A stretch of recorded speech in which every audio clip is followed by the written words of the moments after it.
How to recover Robinhood account. So in this video I'm going to show you the process to recover your account if you are unable to access it.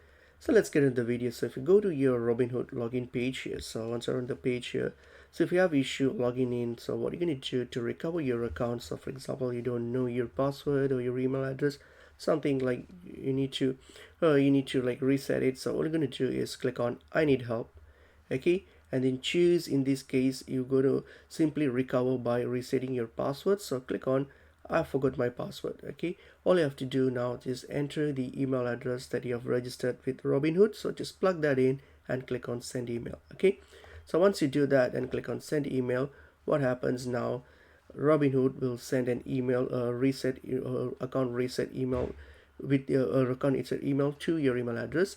So we're going to do simply open up your email address.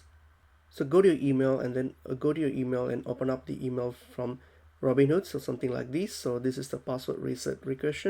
All you have to do is click on reset password, and this will take you to the page where you can reset your password and recover your account. So all you have to do now is click on a new password. So just create a new password and then reconfirm it again and click on reset password, and that's pretty much it. You will be able to recover your account. Hope the video was helpful. I will see you all in a new video. Thank you.